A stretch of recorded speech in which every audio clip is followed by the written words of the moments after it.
Muy buenos días mis hermanos, bendiciones para todos. Hoy nos toca desde la distancia estar compartiendo el Evangelio de nuestro Señor en medio de tantas dificultades que estamos pasando por esta epidemia que estamos viviendo en nuestro país. Pero también damos gracias a Dios que por medio de los medios de comunicación masivos nos podemos comunicar. Hoy estaremos compartiendo y predicando el Evangelio de nuestro Señor Jesucristo.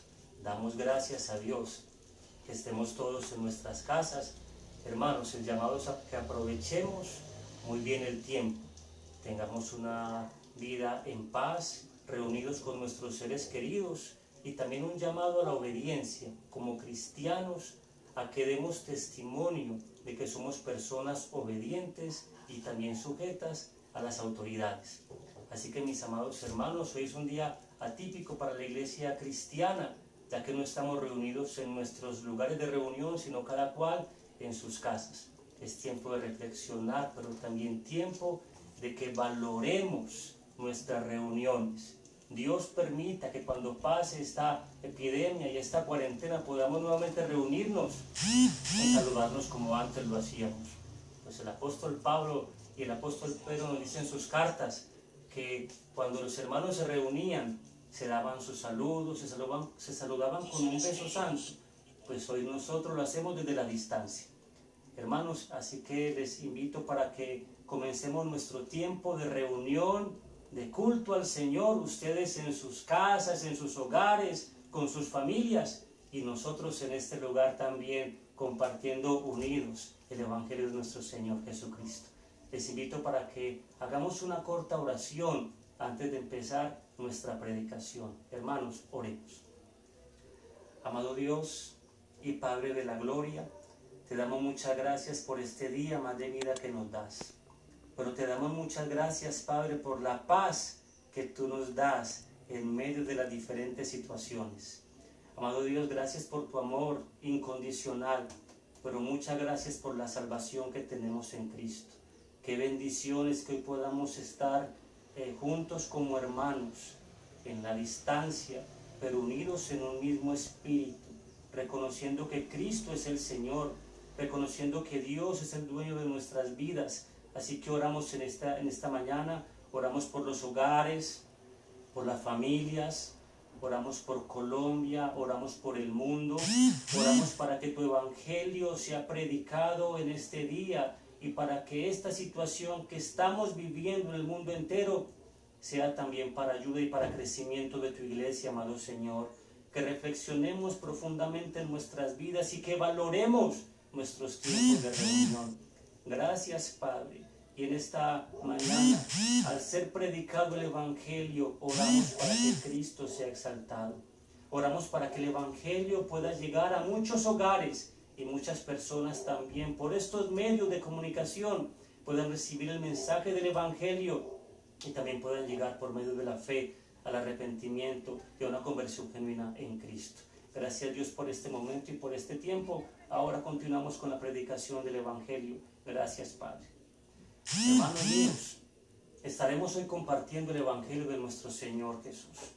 Y lo quiero hacer y quiero comenzar este mensaje con los salmos. Un salmo de aliento del rey David. Y quiero que hoy estemos compartiendo el Evangelio del Salmo capítulo 34. Así que les invito, mis amados hermanos, a que busquemos el Salmo capítulo 34. Antes de que leamos este salmo, quiero leer una reflexión en estos tiempos tan difíciles de epidemias y de pandemias a nivel global. Quiero hacer una lectura de un documento que me encontré, y el documento se llama ¿Cómo afrontaban los primeros cristianos las epidemias y la enfermedad? ¿Cómo afrontaban los primeros cristianos las epidemias y la enfermedad? Así que a continuación leeré este corto documento. Dice, el testimonio de vida de los cristianos no quedó solo en sus hogares, Su fe les llevaba a las obras de misericordia en serio. Las enfermedades, grandes epidemias producían más muertos que las guerras. Cuando se desataba una epidemia, las familias ricas se iban al campo y los médicos se iban con ellas. El resto de la población se quedaba en una perspectiva de muerte. Los contagios eran masivos.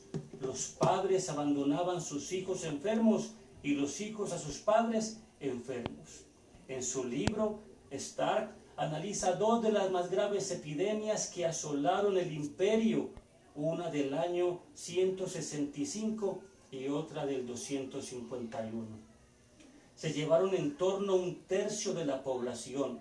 Esta proporción no se dio entre los cristianos, es más, seguían creciendo. Los cristianos no vivían como los paganos en estas circunstancias. Los cristianos no huían, cuidaban de sus enfermos y agonizantes, que con pequeñas medidas de higiene frenaban las epidemias. Es más, cuidaban también a sus vecinos paganos, abandonados por sus familias. Dionisio, en el año 260 de Alejandría, escribe la firmeza y la heroicidad de los cristianos en la epidemia. Muchos murieron, pero partieron felices, acompañados por sus familias. Los paganos incluso les culpaban de infectarles a ellos, pero los cristianos demostraban paciencia y fortaleza como mártires, cita Dionisio. El emperador Juliano, enemigo de los cristianos, escribe a un amigo con enfado y admiración a la vez: los impíos galileos no apoyan solo a sus enfermos, sino también a los nuestros, que efectivamente fueron conscientes de la falta de ayuda del imperio, que pasaba sus días en el campo. El testimonio de los cristianos de cuidarse unos a otros y de cuidar a sus vecinos paganos creó un nuevo estilo de vida bien percibido. Como ahora se dice por la gente, la fe pagana ofrecía consuelo alguno ante la calamidad. El testimonio de los cristianos y su fe era un contraste clamoroso. Ofrecían sentido, consuelo y piedad con los suyos y sus vecinos. Un pagano culto de la época escribe: los estoicos aprendieron a no temer a la muerte mediante una austera disciplina de vida. En los cristianos, la falta de miedo a la muerte es un hábito incluso entre niños y jóvenes. Muchos de los supervivientes se hicieron masivamente cristianos, por encima, pero sobre todo por el gozo, la alegría serena. Además de agradecidos, querían vivir el gozo, la serenidad y el sentido de comunidad de los cristianos. En estas situaciones, el pánico y desesperación, la fe de los cristianos superaba la oferta pagana. La decisión estaba tomada y clara: quiero ser como estos, decían muchos. La famosa epístola de Digneto constata que los cristianos no se distinguen por su modo de vestir, ni por la lengua, ni sus costumbres como ciudadanos. Dice este hombre: dan muestra de una vida admirable y ciertamente increíble. Se casan, engendran, pero no abandonan a sus hijos e hijas. Tienen mesa común, pero no el lecho. Superan las leyes. Son en el mundo lo que el alma en el cuerpo. Viven en el mundo, pero su religión no cede y da vida a todo. Hacen lo mismo que todos, pero en su conducta ordinaria. Su modo de ser familia, de atender a los pobres, los hace distintos. Viven extraordinariamente la vida ordinaria. Hemos avanzado mucho, gracias a Dios y al trabajo de generaciones, pero el atractivo de los cristianos está en sus vidas. No se divorcian, cuidan a sus enfermos, se preocupan de los demás, tienen hijos con deficiencias psíquicas o físicas y son aceptados con alegría. Mueren con los suyos, se preocupan de sus familias, vecinos, de los enfermos y mayores y niños. Luchan por ser castos en un mundo perdido. Hay mucha gente sola, desorientada, fastidiada en un mundo avanzado, pero cruel. El cristiano con su fe tiene respuesta al dolor, a la muerte, a la enfermedad, a las contradicciones que no le hace perder la sonrisa. El cristiano en un mundo caído y perdido vive feliz y gozoso. Esto es difícil de entender, pero como dice el libro de Santiago capítulo 1, versículo 2, el apóstol Santiago nos anima a estar gozosos en medio de las aflicciones. Dice Santiago capítulo 1, versículo 2, bienaventurados cuando os halléis en diversas pruebas, sabiendo que la prueba de vuestra fe produce paciencia, y la paciencia ha de tener su obra completa para que seáis perfectos y cabales sin que os falte cosa alguna. Así que, mis amados hermanos, el problema del ser humano en estos tiempos no son las enfermedades. El problema del ser humano es que está separado de Dios por causa de sus pecados. El problema del hombre no está en la escasez. El problema del ser humano está en que el hombre se separó de Dios y no quiere saber nada de Dios. Pero para eso estamos nosotros, predicando el Evangelio de Cristo, haciendo un llamado a las personas en medio de tiempos difíciles a que mantengamos nuestra fe, nuestra cara de fe correcta. Y por ello, como dije al principio, estaremos compartiendo un mensaje en el libro de los Salmos. Así que les invito al libro de los Salmos, capítulo 34. Y antes de que leamos el Salmo, quiero dar una especie de introducción al Salmo. David, cuando escribe el Salmo capítulo 34, estaba pasando tiempos difíciles. Estaba siendo perseguido por Abimelech.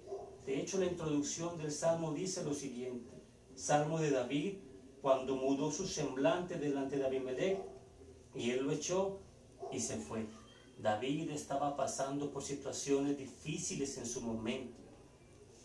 Aunque ya era ungido como rey, estaba pasando dificultades porque lo estaba persiguiendo el rey David, lo estaba persiguiendo Aquis, no sabía qué hacer.